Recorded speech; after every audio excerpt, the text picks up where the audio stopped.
प्रातः क्लास चल रहा था 29 अगस्त 1968 गुरुवार को दूसरे पेज के मध्याह्न में बात चल रही थी। बात हो रही थी जीवन रूपी नैया की। सबकी जीवन रूपी नैया इस दुनिया में फंसी हुई है। कोई भी सैल्वेशन आर्मी नहीं है, वो तो उन्होंने नाम ऐसे ही रख दिया है, सैल्वेशन आर्मी। वास्तव में सैल्वेशन आर्मी सैल्वेज करने वाले तुम बच्चे हो।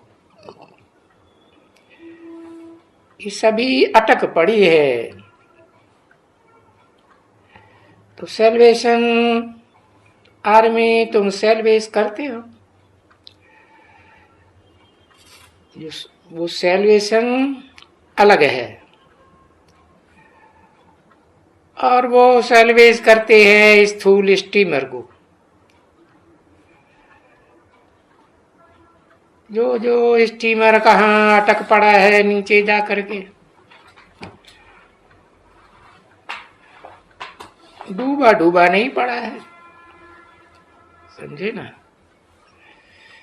जैसे अभी सूरज कैनाल है, सुएज कैनाल है,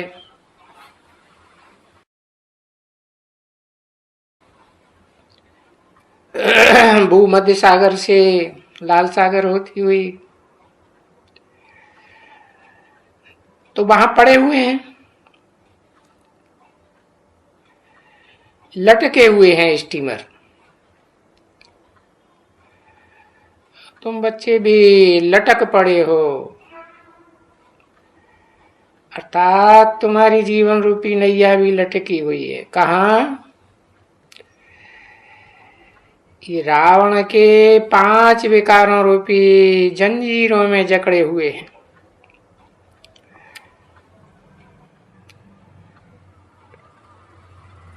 तो सुप्रीम सोल बाप आकर के कहते हैं ना, इस दुनिया में हर एक जकड़ा हुआ है।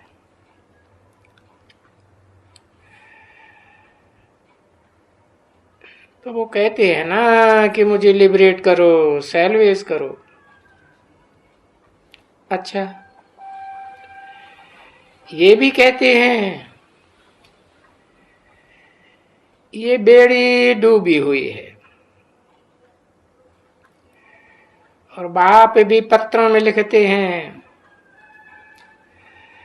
कि अगर तुम बाप की यात्रा, बाप की याद की यात्रा में रहेंगे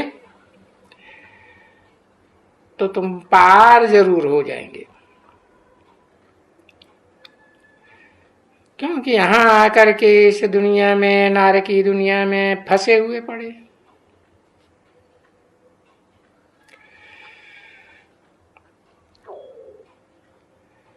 तो चैतन्य नाम देते हैं ना बाप को, सच्चेतन आनंद, और वो बागवान कहते हैं। तो भी तो बहुत अच्छा समझाते हैं। ये तो बिल्कुल ही कॉमन एक बात है अभी इस समय में।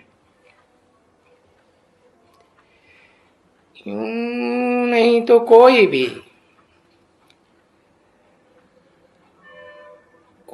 की बुद्धि में कुछ भी बिल्कुल है ही नहीं। तभी तो पत्थर बुद्धि कहा जाता है।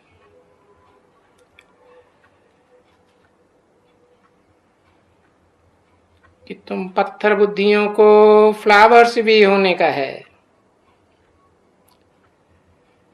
है ना।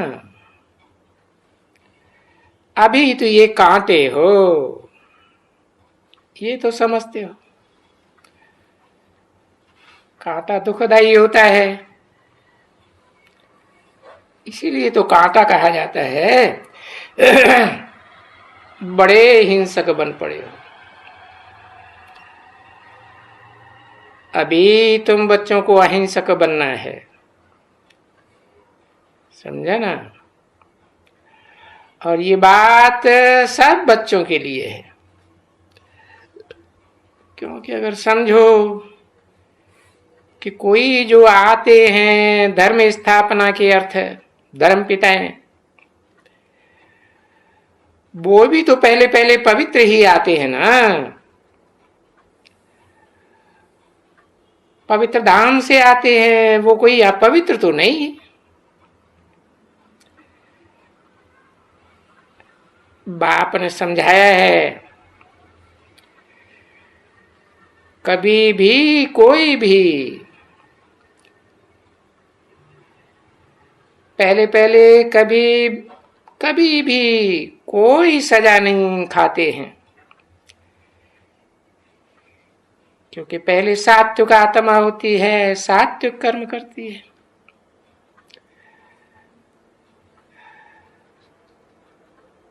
और उनकी आत्मा को दुख या उनके शरीर को भी दुख नहीं मिल सकता,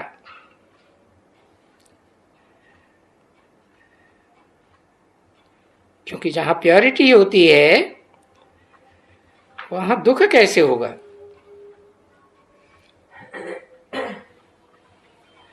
जबकि हमारी प्योरिटी को वहां सतयुग में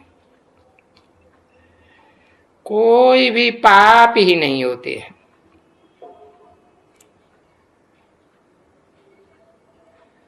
जब हमारी प्योरिटी को पाप नहीं होते हैं तो जरूर दूसरों का भी पाप नहीं होता है ना। तो ये विचार से बहुत मंथन करना होता है। अभी जो इस विचार में भी रहें, मंथन करें, तो समझ में आ जाता है कि अभी वहां से कोई आते हैं, अच्छा कोई अपना धर्म स्थापन करने आते हैं, कई धर्म पिताएं आते हैं ना बच्चे, और उनके धर्म की डायनेस्टी भी चलती है,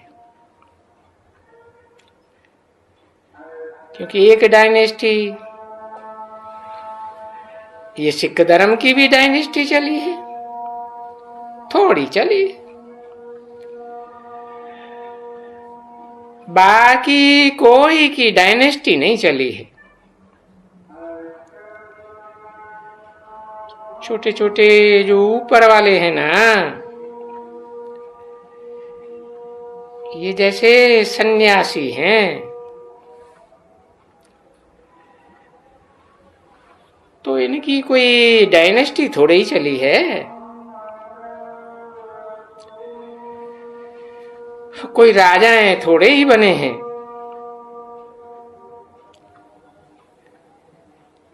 इनमें तो फिर महाराजाएं भी सिखों में बने हैं।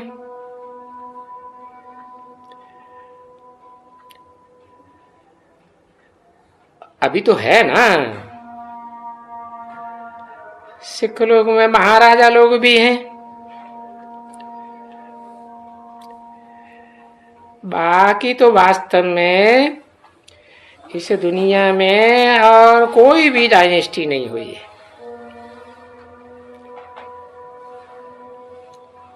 तो समझो वो भी आते हैं अपना धर्म स्थापन करने,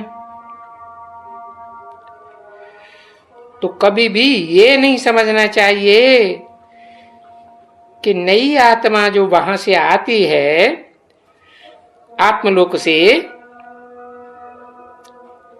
जैसे बाबा क्राइस्ट के लिए भी समझाया था, जिसका कनेक्शन है तुम्हारे से,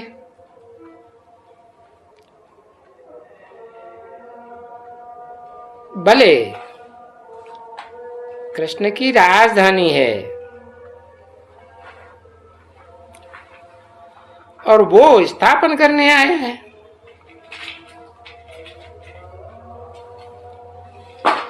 कृष्ण के लिए ये भारतवासी समझते हैं कि इसने भी आदि सनातन देवी देवता धर्म की स्थापना होती है।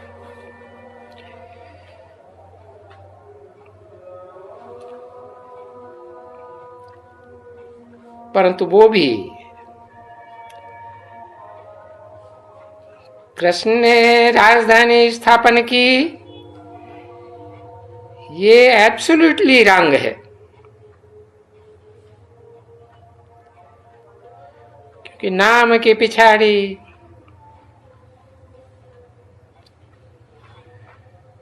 बौद्ध भाई बुद्ध ने रचा। अच्छा भाई, इस्लामी तो ये इब्राहिम ने रचा।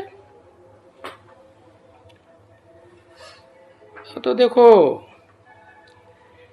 नाम की रास लगती है ना,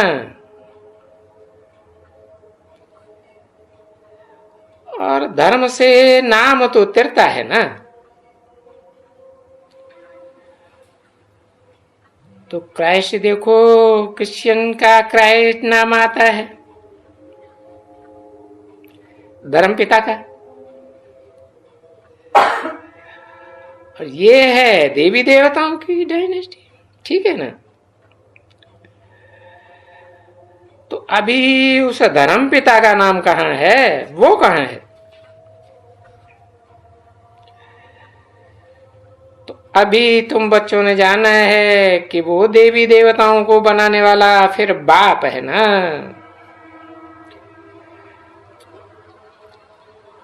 और बाप तो फिर देवी देवताओं से भी बड़ा होगा ना, महान होगा ना।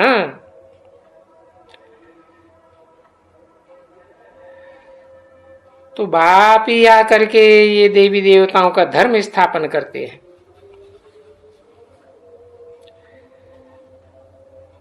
कोई कोई देहधारी तो देह में जिनकी बुद्धि धरी रहती हो वो तो नहीं करते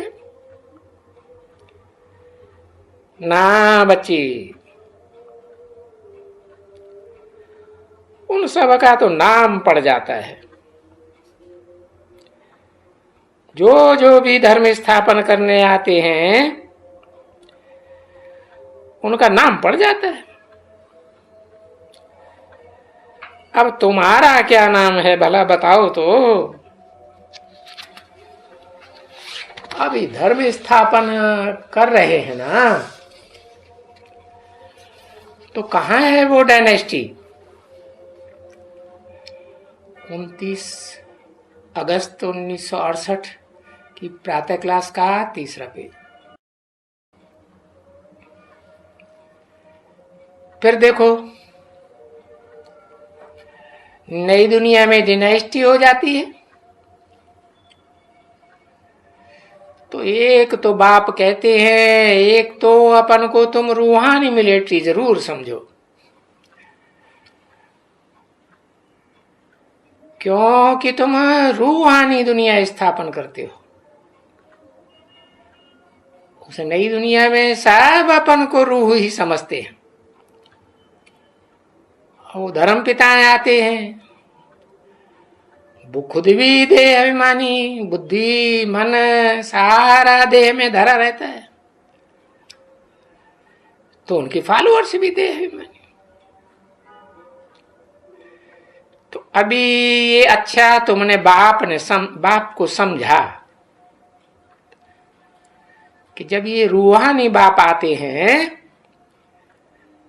तभी आए करके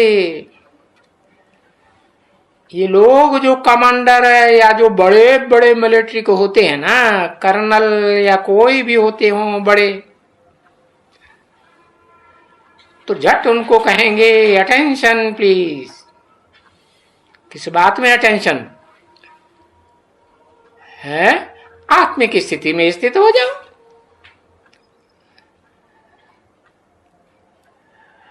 तो जो बड़ा है वो दो बड़ा एकदम खड़ा होकर के ऐसे देखते रहेंगे, परंतु अटेंशन में किसको याद करें? वो तो बेचारा जो जो जिस धर्म का होगा, उन देहधारी धर्म गुरुओं का होगा या पंथ का होगा, कोई भी फलाने फलाने का होगा, तो ये तो उनको बैठ करके याद करेंगे। याद करेंगे, हम तो शांत।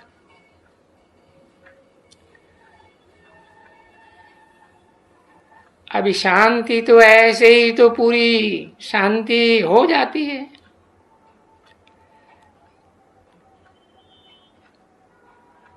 कि भाई देह को याद करने से शांति हो जाए,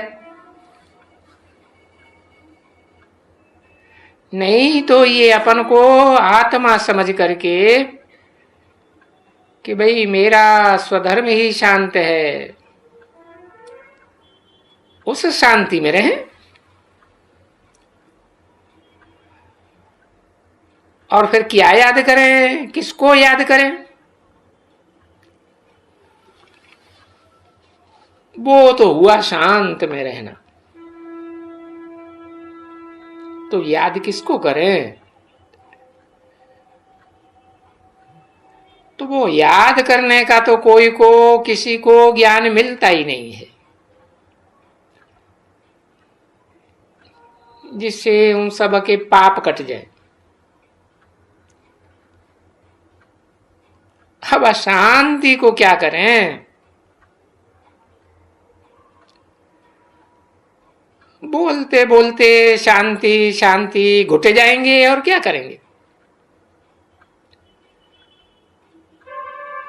और तुम लोग भी कभी शांति में रहते हो ना बैठ करके, तो समझते तो कुछ भी नहीं हो। ऐसे तो कोई भी नहीं समझते हैं कि आत्मा शांत स्वरूप है। आत्मा का नाम है ही शांत। तो जो काम वैसी स्थिति,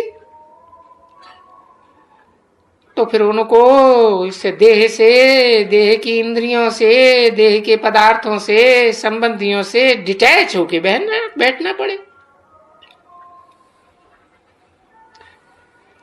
खास कर ये जो शरीर मिला हुआ है उससे डिटैच होना पड़े, क्योंकि शरीर से यहां इस दुनिया में कर्म करते हो ना, कर्मेंद्रियों से, इसलिए तुमको इतना बल नहीं मिल सकता है।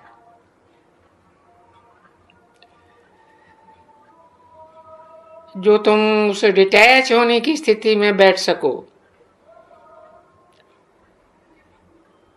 और यहां तो तुमको बल मिलता है। बाप से बहुत बल मिलता है।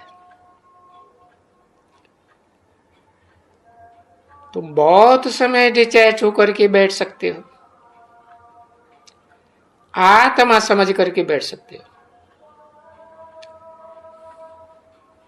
तो तुम बाप की याद में बैठ सकते हो ना, क्योंकि इस समय ही पुरुषोत्तम संगम युग में बाप सिखलाते हैं तुमको कैसे अपन को आत्मा समझ करके बैठो, इस देह से डिटैच होकर के बैठो। क्योंकि तुम आत्मा जान गए हैं, अभी अच्छी तरह से जान गए कि हम आत्मा इतनी छोटी बिंदी है और रहने वाली कहां की है, जहां हमको वापस जाना है। इसलिए तुमको अभी सहज लगता है, क्योंकि वहां से बाप भी तो आते हैं ना। और ये भी तुम बच्चों को निश्चय हो गया कि हम आत्मा हैं। अभी तो हम घर को ही भूल गए, इतना दिन भूले हुए बने रहे।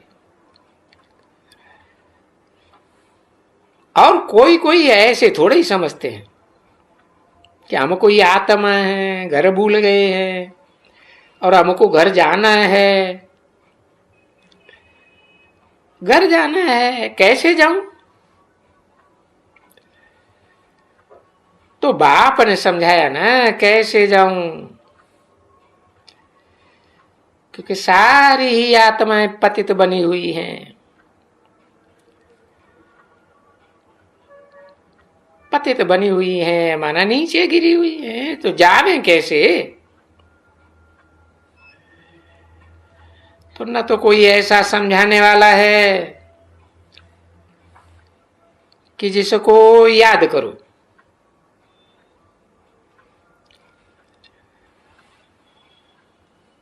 जिसकी बुद्धि ऊंचते ऊंच धाम में लगी रहती हो,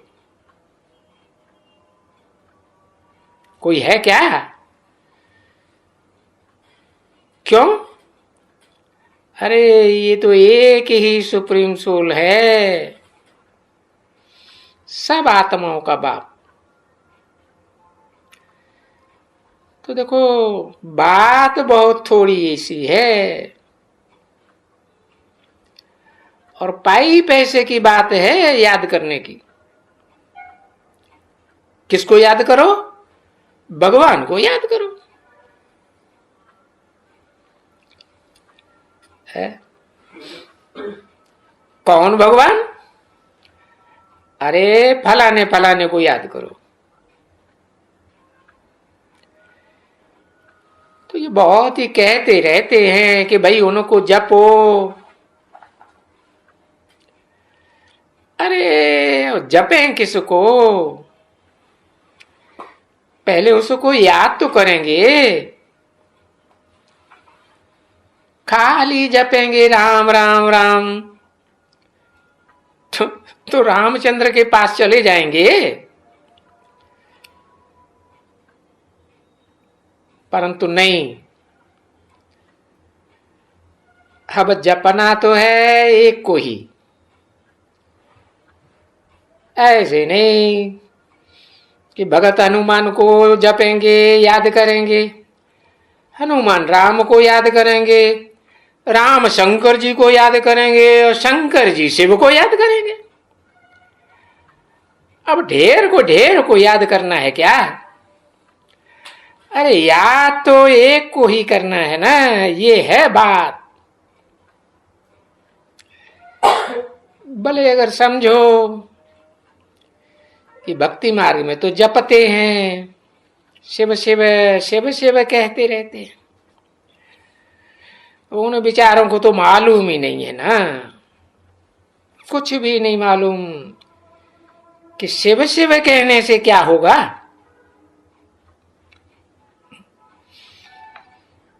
शिव शिव कहने मात्र से कल्याण हो जाएगा दुनिया का।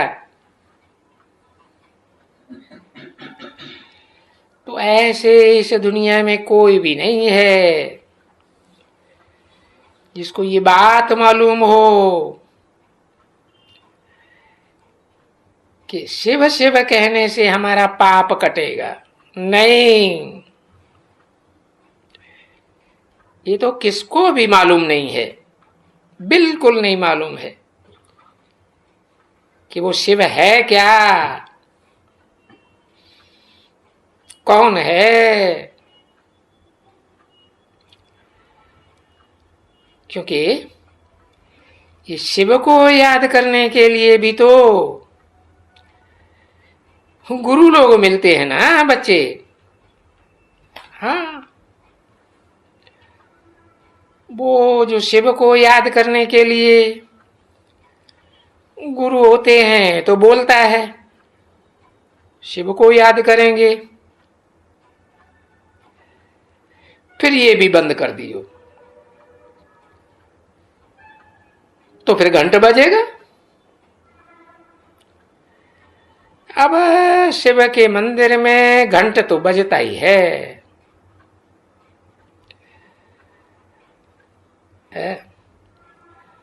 घंट बजता है तो तुमको आवाज आएंगे, ऐसे बोलते हैं। फिर ऐसे समझाते हैं अच्छा आवाज तो आएगा ही जरूर, इसलिए तुम कान बंद करके बैठो। तो कानों में ठन ठन ठन ठन होती रहेगी। अब बात बताते हैं बाप के, इन सब बातों से कोई फायदा नहीं है बच्चे, क्योंकि देखो ये ब्रह्मा तो सभी गुरुओं का अनुभवी है ना। ओम शांति।